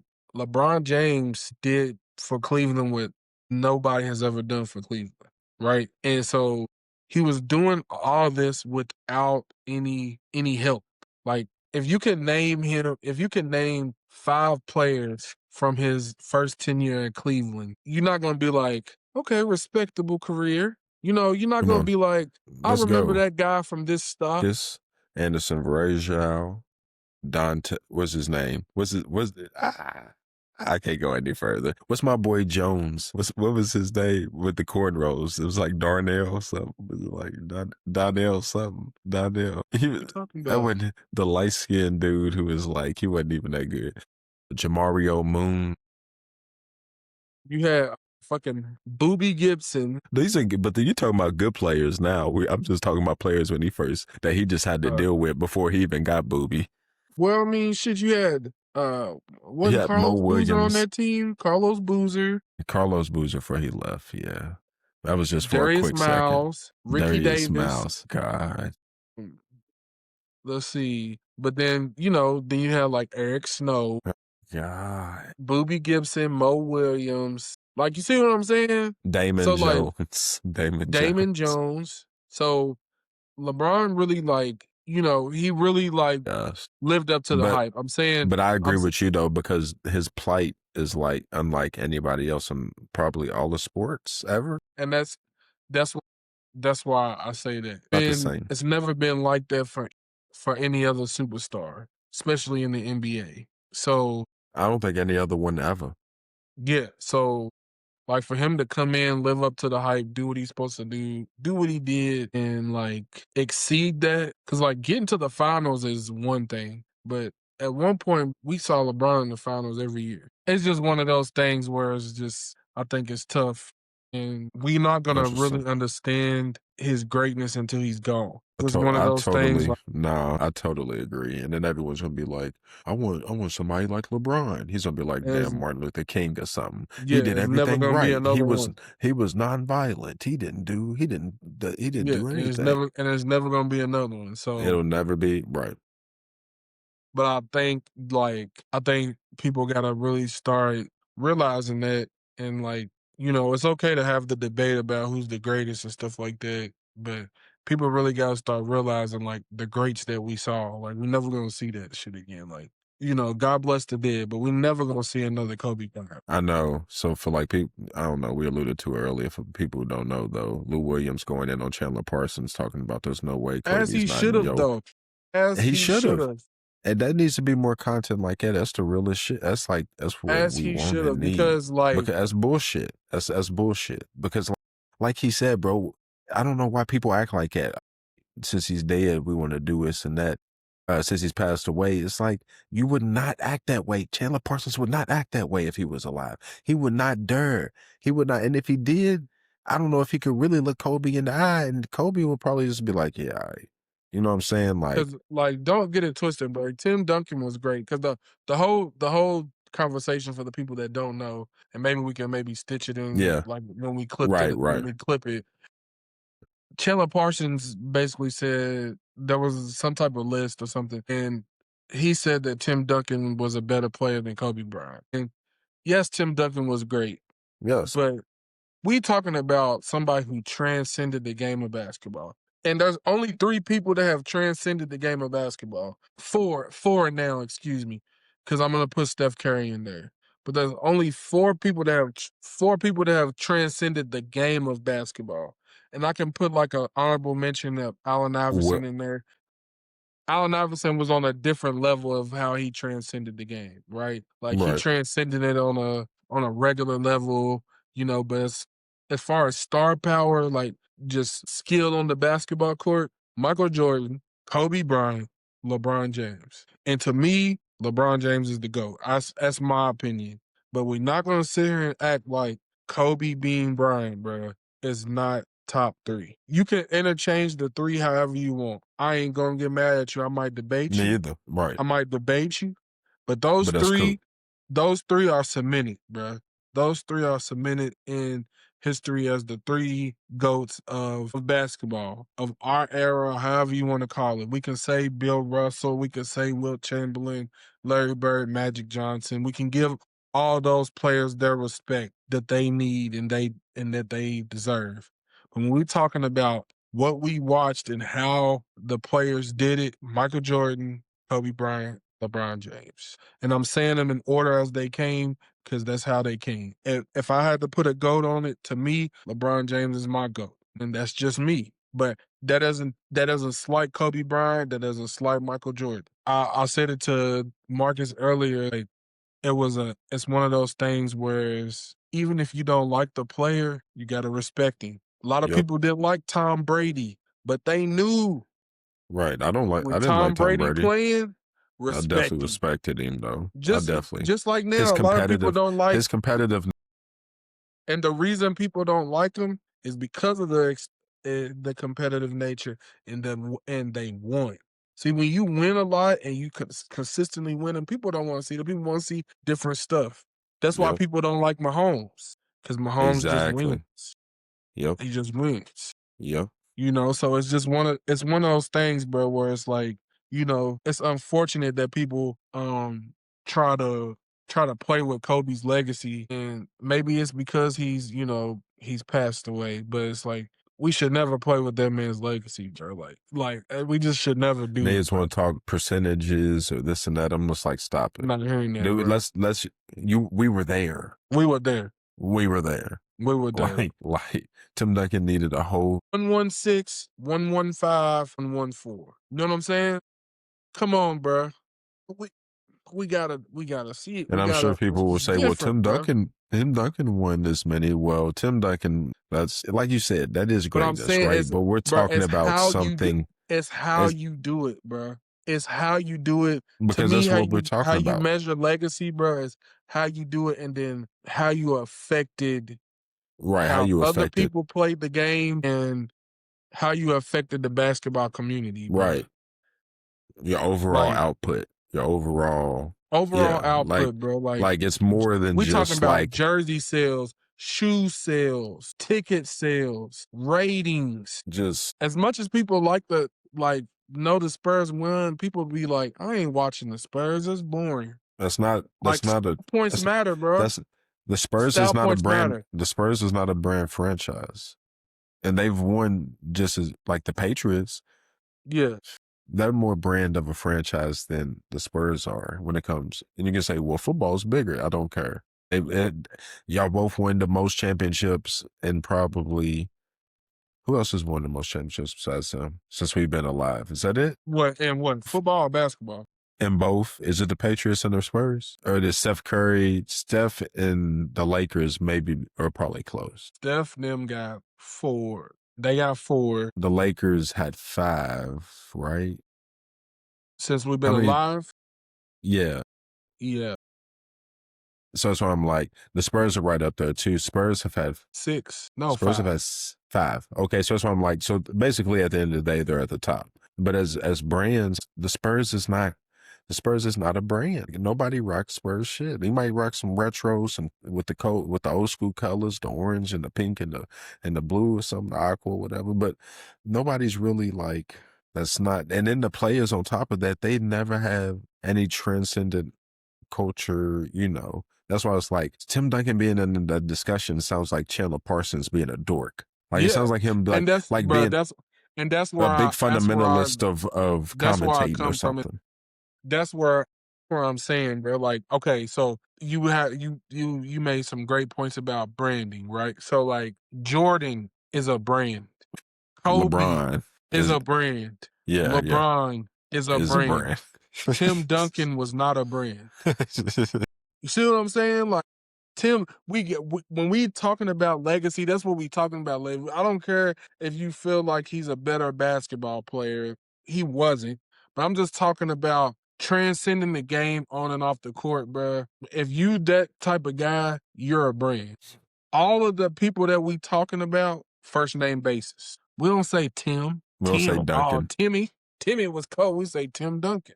You see what I'm saying? So it's like these guys are brands, bro. I'm just being real, bro. We talk, bro. If we talking about it for real, everybody that is a brand, they on first name basis in basketball. You're right. Everybody. Right. Magic, Larry. And I know it might seem like it might seem like I'm a Tim Duncan hater because we had a conversation about the ice cream sandwiches in the other podcast episode. I'm just saying, bro, like, we just got to keep it real, bro. Like, we just got to keep it real when it comes to the straightforwardness of, you know what I'm saying, talking about it, bro. Like, and I respect Tim Duncan, dog. But he just was. I totally forgot about that. I totally forgot. The man's nickname was the Big Fundamental. Come on, man. Chandler. And he has people like Chandler Parsons having to give him his. And Chandler Tim Parsons, man. Duncan was about to come up there and be like, "Nigga, shut up." Shout out to all I can say is shout out to Lou Williams, bro. Because Lou Williams really probably wanted to smack him, bro. He probably wanted to look at him like, boy, if you don't get your Looking get the at fuck us. out of here. Right. You can't sit here and tell me, bro, that some people might think you got an argument. I ain't hearing that, bro. No. Tim Duncan was not a better basketball player than Kobe Bean Bryant. And I'm not a big Kobe fan, bro. I'm not saying that I don't like him. That's I funny. just wasn't a huge Kobe fan like that. Cause he ran my guy out of town. Shout out to Shaquille O'Neal. You feel me? But like, come on, Kush. We ain't doing this, bro. I watched Kobe, bro. I watched Kobe, and I watched Tim. Not a better basketball player than Kobe Bryant, bro. That's just the what truth. it is. Yeah. So this is what it is. So then let me see. We ain't gonna talk about Diddy. We'll talk about that. Have you seen No Diddy? Have you seen Audi Crooks, the big center for Iowa State's women's basketball team? Yes. Bruh. She balls. She does. She balls. Bro, she balls, bro. She does ball. How do you stop it? I don't know how you stop it. This is the thing. You just put 4 shooters out there and then dare them to get the offensive rebound. Because when that ball bounces up and it's right above her, that's automatic 2 points, bro. I'm gonna snap. Bro. I mess with her. This is no disrespect at all. Cause I'm big. I'm surprised at her conditioning, bro. Me too. Like, bro. She does well. She played a good amount of time the other night. She played a good stretch. I'm surprised at her conditioning, man. That's a tough. She bro. was still, basketball is hard, bro. It is, basketball bro. Is hard. It is, and it's not like, because people don't understand. It's a little bit easier as a guard. Like as a big man, you're down there banging on both ends nonstop. Then you're running, then you get down there, and then you're banging. Like I don't think people take that into account. But she's dope. Shout out to Audi, unstoppable. But when I saw her, I'm like, Escalade, RP Escalade. So Mark used to hoop in the sack. He said Escalade used to be in there. He used to run with him a couple times. It's big. He was the point forward. He was the Tim Duncan of &1, the big fundamental. Right. Then he could dunk. I'm trying to see Audi. I'm trying to see her play somebody, but they undefeated. They tough. But I think that's it for real. Unless what you got? You got anything else? No, I think we covered everything, man, that I wanted to talk about, man. We talked about the Sherrone more. We talked about Louisville. We talked about. Oh, hold on. So you need to clip this part. You need to clip this where we at. 57-33. Our bet is still on. It looks like y'all might get to them 10. You think so? We have 4 games left. We have to win 3 of them, right? Hey. So we go 2-2. Hey. You might get some water dumped on your head. I'm just saying. You might get some water dumped on your head. Y'all got a one that y'all should win on Monday. Right? Y'all got one y'all should win on Monday with the Dolphins. Yeah. TJ Watt. I got a collapsed lung, so yeah. Hey, real talk. Them doctors better give me my money. That's what I would tell them, boy. Hey, ain't no way y'all gonna make me have a collapsed lung off some treatment, bro. We got to give me my money. That's what the same thing I was thinking. I'm like, let me go ahead. Just like that Tyrod Taylor, bro. Give me my money. Yeah. Give me my money. Gave me something that made my lung collapse, nigga. Give me my money, man. Yeah. Okay, so who's y'all last 4 games? You got Dolphins at the Lions. Okay. Who's the second to last? That's a winnable, bro. That's a winnable. Shedeur. That's a winnable. Last time we played him, Dylan Gabriel was looking stupid out there. So totally different game. It's a winnable. And then to finish the season is the Ravens. It's gonna come down to it, bro. I'm just saying, bro. I told y'all was gonna win 10 games. So That's gonna be an exciting way to end the season, seeing if a bucket of water is gonna be on it. Cause no, what did we say? We got to go back, bro, because I feel like okay, y'all said 10 and I said 9. yes, exactly. So that's why I'm like, I feel like we have to get to 10. So that's why I'm like, Oh we have no, to. I feel like I see us I winning just said 2. y'all was gonna have I a just don't winning know record. 3. I think I said y'all was gonna have a winning record. You made us So we pick a got. number. I did. I just don't remember exactly what it I'm was. pretty sure it was 10 because you said Yeah. we wasn't gonna go 9 and 8 again. But Oh, okay. Okay.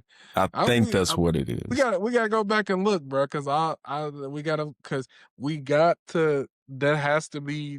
We got to do that pod. I'll come over and get y'all, or Yeah, we y'all got can to come do that. over and get That'll me in do the numbers. driveway, whatever. But yeah, we got to That'll do do it. numbers. Yeah, That'll for do sure, numbers. for sure. So, So, and then I guess we didn't really talk about the Shedeur of it all oh either. yeah, Shedeur, real quick. We didn't really talk about that. If y'all don't, you mess with Mark Phillips, RDC World. RDC I do, World. but I don't think I ain't really looked at that video like all the way through. Like I gotta go look at it now, bro, because I done seen like little clips of it, but I ain't watched the whole thing. Bruh, it is hilarious. Nigga got mad at the tight end. He said, boy. He said, what? He said, boys. I gotta He watch it. was getting racist. He was, hey, that was a good video. That was a good one. I I think think the Browns might have to look at themselves after Mark Phillips did them like that. I'm not even gonna lie.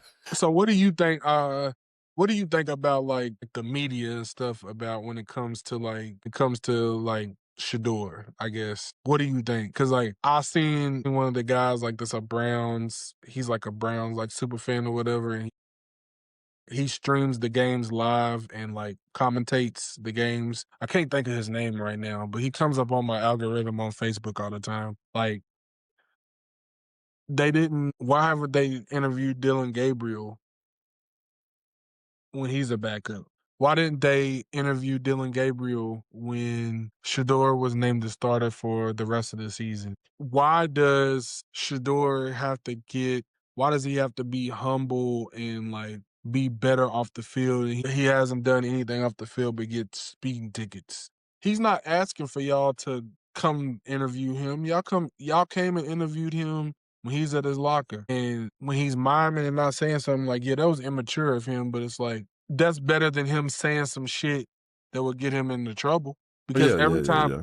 every time he says something, y'all get upset about how he says it or whatever. And then it's like, I have a problem with like media in general, not just at Shedeur, but just like, I know that they gotta have tough questions and like, they gotta have It's stuff not to true. create stories, but like Some I just places don't be do, some liking places don't.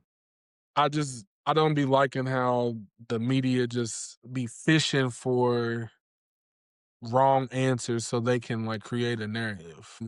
I think that's the issue, is that they're in the narrative chasing business instead of the journalism business. I think journalism may have changed when it comes to competing with modern day, clicks of, just Okay. whatever and And stuff that like makes a lot that. of sense because we're gonna talk about something else before we hop off here too. Because Okay. I need you I need you to tune in if you haven't already. But I agree with that to a certain extent. Like it's hot takey. So like they want something hot takey from Shedeur like all the time, but it's like we wanted Yeah. like like uh, they like some. I feel like it's like, I didn't like the way your daddy did it. How come you didn't learn that this is the way we want you to do it, and you still not doing it that way? Because of that, like, I feel like you just being some hard headed like kid or something. Like, it's the way they treating them, and it's like, I'm a grown Yeah. man with a contract who gets paid to help my team win, and sometimes it feels like some of the things that you're doing is actually going against our best chances to win the game, and that's even more disgusting than you just treating me bad. Yeah. I Like, don't that's the know, but way that I feel about it. I think when and I think it's like I don't know, I don't wanna race bait or rage bait, but it's just like Right. when You just when don't African like them. Americans have confidence, bro, it comes off as arrogance. And it's like But how come Jackson Dart they and want us Cam to fall in Scatterbo? line. They want us But how to come fall in line Jackson Dart and Cam Scatterbo can be the way that they can because, be? bro, we all know, but I'm just saying they want us like fall in line and like be these buttoned up people. It's just like, bro, we humans too. we come from different backgrounds and cultures, so it's like, my level of buttoned up might not be like, "Hey, my name's Jim, and I'm just here, and I'm just doing the best that I can." Like, nah, bro. You get up there, ask him a question, he's gonna answer the questions how he sees fit, and he's doing it in a respectful manner. But y'all like chasing the Jalen negative Hurts stuff. does it. Jalen Hurts does it. He gets up there and tells them like this or that, or just like, but he does it in a way that they find acceptable. Even though I'd say if you ask somebody, he doesn't talk like a quarterback. Like he's still like a Yeah, cool guy, like in class, who's like sits back and like, yeah, but I'm the yeah, captain.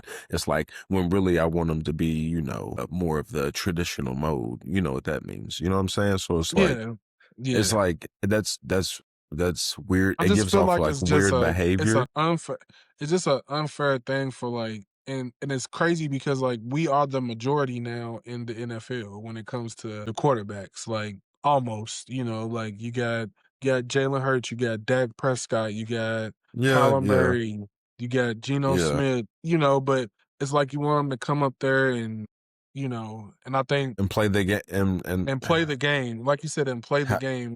how you would have played, how you want it played. And it's just like, I don't know if you realize you're past that. It gives off weird, like old man control energy of like, that's the way that I feel. Yeah. I'm the same way, bro. I'm the same way. I don't agree with it, and I feel like they just trying to like The weirdest part they is he still don't get in trying to trouble. humble him, like they still He trying to don't get in humble him, and it's trouble. like he already got humbled. Like, you know what I'm saying? Y'all didn't draft him where he should have been drafted. Even if you didn't grade him as a first round pick, right? You still affected his self-worth, where Yeah, it was just like and like you if taught you you didn't taught grade him as a first round pick, Shedeur Sanders should have been a first day or a second day draft pick. He simple should as have been a a first or a second day draft pick, simple as a right? So as like you simple as might that. not have graded him as a number one, and I can see that. I'm not one of the people that's gonna sit here and say he should I have would have went number said one overall. You know what I'm solid saying? second round though. But he should have Solid, been solid second he should round. have been drafted in the second round. And there's a lot of Solid. teams that need quarterbacks. Because Philip Rivers is 45 years old and getting calls from Hello, like that's disgusting. hello. I thought the same thing. I'm glad Damian Woody said it because like that's disgusting. Like and it just Very is. disgusting. And I don't want to. I don't. I'm but you're not not watching gonna that. sit here and tell me that you can't call Cam Newton at 36. Like, you're not gonna sit here and tell me you can't call And Cam Newton at say you'd 36. rather call a dude who's 9 years older in the most physical sport besides And looks like he UFC. been out of foot. It looks like he been out of football for 5 years. He's a grandparent. No offense to grandparents, but are any Yeah, of but y'all like, come playing on, man. 37U? And then he's like, they asked him, he don't even know his playing weight. He don't know how much he weigh. You can tell he, gaining a little pound. So, like it's just one of them things, but it's just like it's the principle that counts, bro. Y'all could have I called can't, Cam Newton. but that's two franchises where I look at the Browns and I look at the Colts and I'm like, I'm sorry, it's sports leagues, but y'all want me to invest in like this betting culture that y'all have. Why would I ever bet when I got one franchise who's putting out a 45-year-old product and you got the other one who's literally when the last play of the game to win the game is taking the guy who got him into the position to win the game in the first place. Like that was so disgusting to me that I'm not going I can't in good faith like that's where I'm like, yeah, we're gonna beat the Browns. Of course we're gonna beat the Browns, Damo. Why wouldn't we?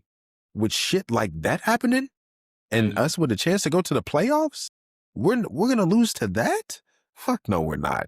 Kevin no. Stefanski is gonna throw a grenade and then make Shedeur jump on it before that shit happens.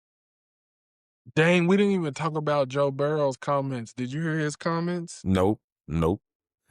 Is is he done? I heard the only thing I heard is that it seems like this is the beginning of the end of his time in Cincinnati. That's the only thing that I saw, and I didn't get to click on it. It's either that or like football, period. That He sounds about just right to me. like is giving Carson Palmer and Andrew Luck Andrew vibes. So Luck. like I watched Get Up the last 2 days, and he's been sacked 29 more times than Andrew Luck had been at this point in time in his career. And 13 less games. So 30 more times, 13 less games. 29, damn near 30 times, 13 less games. Something crazy like that. He was just basically saying that it's not fun right now. He wants to continue to have fun, but if it's not fun, then why does he want to keep doing it? And it's hard, to put your mind and your heart, your mind and your body through what he's been through. He wants to get back to having fun if he's not having fun. So I don't know, man. We might Franchises lose matter, another man. great. We might lose another great. We It's might like lose it, but UK. it just let you It's know like you. franchises matter. I tell people all the time, franchises matter. I'm a part of a horrible franchise because it's irresponsibly ran. You look at the coach that we fired that had just won Coach of the Year a year before he got fired, and he's damn near got the best record in the league. And first year coach probably gonna win the division and quite possibly might have a first round bye. It's all about, man, people gotta start making these decisions and they gotta start giving people these chances. Like I watch Get Up, I watch a lot of this guy's breakdowns. I follow him on Twitter. And I felt like my franchise should have hired him as a GM 2 separate times, and we never even had him in the building. But Louis Riddick needs to be somebody's GM. Yep, definitely. He should have been though. That's old. That's old He's news. very good Almost. at That's almost old news at this he's point. very good Shit. at evaluating talent, and he knows what he's talking about. He Yep. knows what he's doing. And he's been done So knowing what he talks yeah, about. so it's just like people got to start taking heed to that and then understanding like what kind of coaches they have in their building and what they should do. So you can't really fall into the, we're not winning this way, we want to win this way type of thing and wanting to go a different direction. Like if you got a good coach, you got to keep on to him. So that's why I tell Pittsburgh fans, like, be careful what y'all ask for because, Grass if ain't you always don't get it, greener. it's not. And so it's like if I Grass as a might Pittsburgh grow for 20 years. You feel me? as a Pittsburgh fan, I'm gonna ask you if y'all did say move on from Mike Tomlin, who would be a short list? Like, give me 2 people short list, 2 strong candidates that you would want to see as your coach. And that's all I'd be trying to say. It's tough. It's tough. Right now with the environment, I can't see somebody who stands out above the rest. That's my issue. It's gotta be somebody proven. You're not bringing somebody Yeah, in Pittsburgh that's not proven. it's gonna have to be a coordinator. I'm not gonna lie to you. Like somebody you have to give a new chance to and hope that he's, can find a new Joe ceiling. Brady, maybe. See what I'm saying? That could be a possibility. But but still, like you saying it doesn't move the needle for me. Like in any little bit where it's just like, yeah, Joe Brady, yeah, probably. You know what I'm saying? But it's not like as a head coach, it's like, and then like Marcus Freeman, somebody like the top of college football doesn't excite me either. Like getting a head coach, I don't see nobody down there. So at the current time, Speaking of Marcus Freeman, do you agree with them not playing in the bowl game? nah, they got to be better Christians, man. They got to be better My Christians. God. God don't like it. My God God. God don't like your attitude. That college football stuff is so crazy, bro. They love drunk off they. That's a lot of pride. That's a lot of pride. They wake up and they sip. That's a lot of pride. The nerve to talk like that to the ACC is like it's like a child talking to their like how do you, bro? What do you want It's like them their to do, bro? stepmama. What do you want the ACC to do, bro? Like you're not in their conference, bro. So how you want them to support you? What? But That doesn't somebody make no said sense. somebody, it's like your side chick trying to, I want to come to Christmas. Girl, what? No. You know I have a main chick and both of y'all okay with it. Now you want to be the main chick? Oh no, that's crazy. That's what it gives vibes of. It's like, yes, like you spend a lot of money on me and I spend some money on you, but like you're still not my main chick. The fuck, what you doing now? You feel me? It's just Notre Dame was very bad to me. I didn't like that, and it could single handedly like be a domino effect to where other people are like, I don't respect bowl culture no more either. Like it might come to a point where we have to create 2 different playoffs, or something like that. So crybaby-ish, very crybaby-ish. I didn't like it. It's just that's weird. That's weird behavior to me. So, True. And they should have gone and played the Mormons. Like, I want to see that every year. I want to see a Notre Dame and BYU bowl. I want to see. I want to see Jesus Christ in the center of that field. You are a fool. So I want to see who fights for God, who God loves more. That's crazy. They're gonna be like, I hate this nigga. Yeah, I think it's everything. I think it's everything, right? I think it's everything. Have you seen like the I like when the people are beefing, bro. Do you know who Pablo Torre is? Right. Nick Wright. That's why I did the hypothetical thing to you, bro, about the Kobe and LeBron thing. It was because of Nick Wright. He was shitting What is, on was he he shitting was on like, Kobe? yeah, he was shitting on Kobe. He just said some shit that's like, it was somebody where it was like, he only has this many this. And I'm like, here goes, it's Chandler Parsons again. Somebody who just says, well, if you look at the stats, he's the best scorer ever. So he has to be the best player ever. And we're just like, shut the fuck up, little nerd boy. Like, I don't even treat people like that, but you're acting like that. You're giving that. You're like little dude who like has to bark super loud in the room. Like, rah, rah, rah, rah, rah, rah, rah. It's like, shut up, Nick. Shut up. Like, I that's the mess way I with Nick feel. Wright though, but him I'm on and Pablo's side. I'm on Pablo's side. you on So Pablo's if you know, side on that? yeah, I'm not really Mm, like a huge Pablo fan. I'm not a huge mm. Pablo fan. But in I ain't gonna essence, lie, bro. I'm not. He son Pablo, bro, in them talks, bro. He got him, in my opinion. In my opinion. I just I just think Nick is. I don't even want to say it this way, but I think that's Nick's arena. I think that's Nick's arena. Like he's a. I don't want to. I see what you're saying. I see the hot takey arena type of Yeah, thing. like I got it's you. hard to. He's Charlie Kirkish. Like you ain't go Oh, that's tough. I don't know about that one. But like I'm just saying, like like, I feel like, bro, when the you way he can construct the even if argument, you like defending it's hard to yourself, beat him. It's hard to it is, beat. but even if you defending yourself, bro, like you He gotta be plays the able to stand game. on your points, bro, and you gotta be able to make clear and concise That's why I said persuasion. in essence, I agree with Pablo, like how it started out, but like I agree with you. Like that's what I'm saying. Cause he was like, one of the things he was like, It was like the they things that arguing Nick over does like that I agree with. investigative journalism and versus what Nick Wright does. And he was just basically saying like, he basically was saying, I can do what you do, Pablo, but you can't do what I do. And I You would couldn't say, succeed in what I and do. I would say, and I would say to Nick, your job matters less. That's just me. I think Mm, investigative journalism matters more. So you're saying you can't do what I do, and I'm like, yeah, but what I do wins games. What you do sells tickets. mm.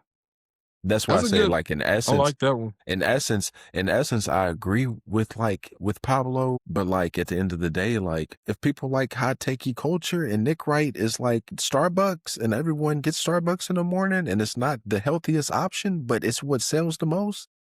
Mm, Okay, okay, Pablo. Like I think Pablo kind of inflates he does inflate kind of like not journalism, but like he kind of inflates not his self worth, but something in that whole mix where it's kind of like, look at journalism, look at we need to, do this and do that, and we need to do it like this. And it's almost like I agree with Nick on that part where it's like it can look a lot of different ways. Like you don't gotta say that what I'm doing is shit or just like right, even right, compare right, it. You don't right. even got to Yeah, compare it. We can both have our lanes. Like you just don't got to be a competition between us. Maybe you know what I'm saying? That's just the way I feel about it. Like Nick's really, I don't think not a lot of people can beat Nick.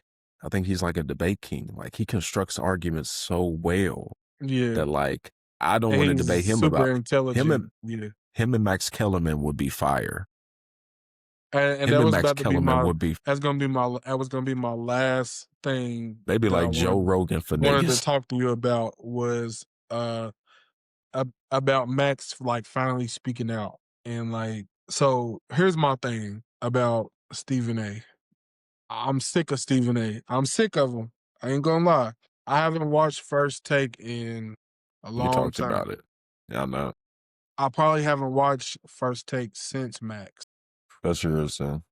And it's because, and I watched some of the interview with him and Bill Simmons, and like Max makes some good points, right? Like he makes some good points, and just the way that Stephen A is like going about his business now, bro, is just like really different, bro. And you can kind of see the shift. Not kind of, you can see the shift where it's like he loathes for the credit. he wants the credit of making you hot. He wants the credit of saying, I gave you this opportunity, blah, blah, blah. I chose you, right? And Vanity. Yeah, like and so now it's like a revolving door of characters on his show versus somebody he's debating every day, right? And so Max is so, like you said, when like him and Nick Wright will be fired. Max is so educated and he speaks so well without having to be a character, right? And so, and he stands on his points and he's liberal. He's a liberal thinker. right. So he's not going to pander to what the masses want to hear. He's going to say the things that really Make you think. ignite Right. Right. conversation and ignite your brain to actually Right. Get like the juices flowing and get the going juices and like, flowing, yeah. right?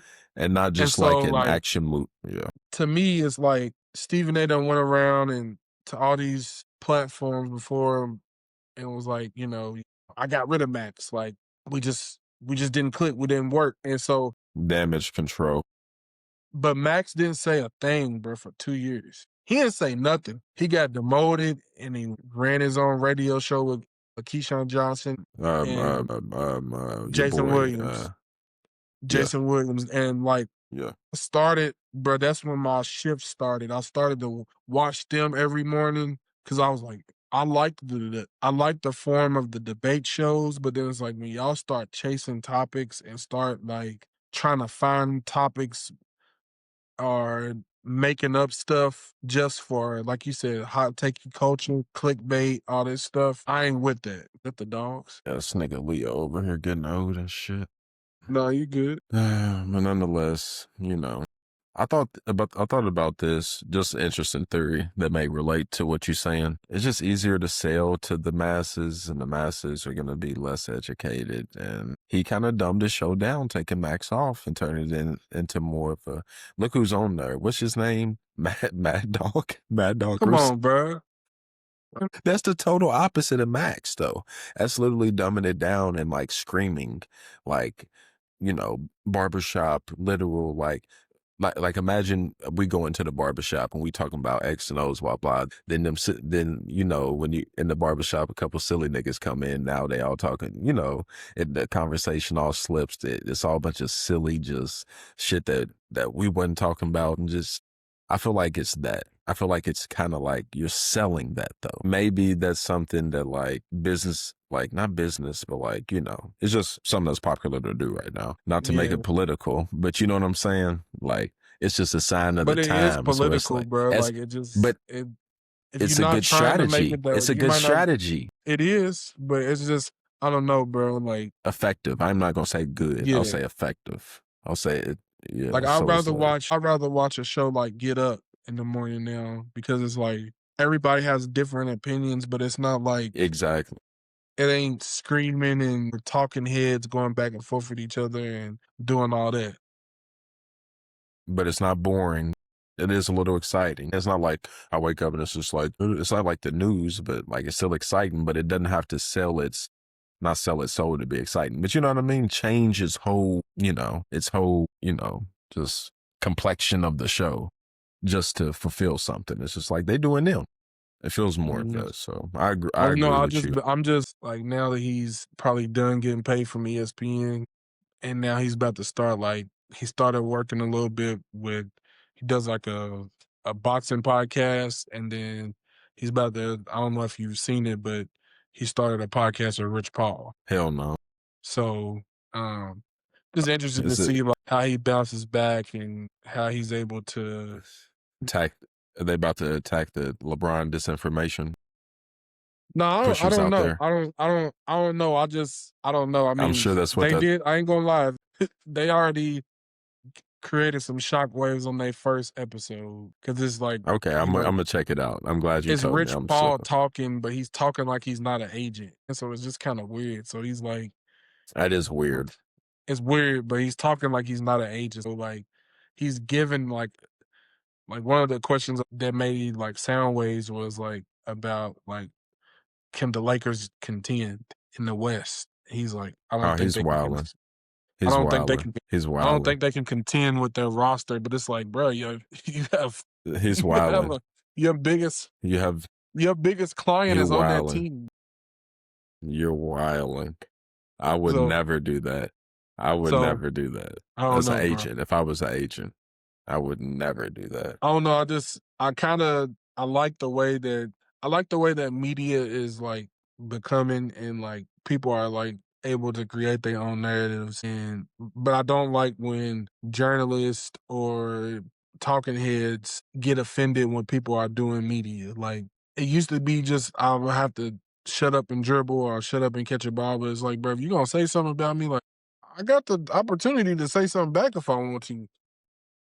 It's just And don't weird tell that me one I day, shouldn't say it. Don't tell me I it's just shouldn't weird. do it or I shouldn't have a feeling about it or nothing. Like, I don't know, bro.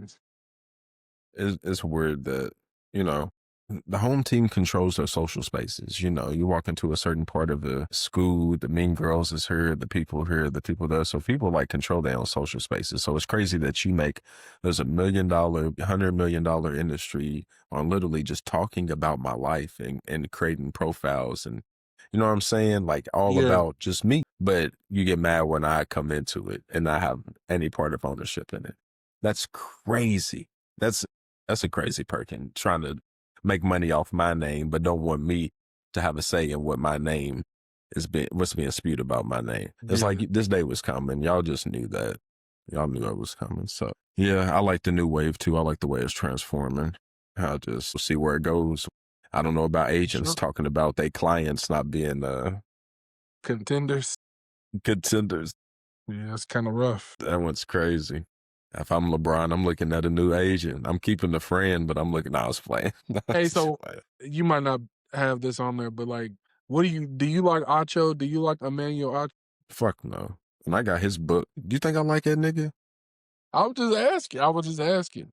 You know I don't like him. And he's too much of and I don't even He's a really like his pander to brother. me. Yeah, yeah, yeah. He's one of the biggest panders I've Yeah, ever seen. And you know, he's got that Oprah Winfrey certified stamp on him. Oprah picked him for his yeah. this and that and blah blah blah. So, you know, he's untouchable. I don't know. I don't mess with him. I don't mess with him. Why did he do something? Did I miss something?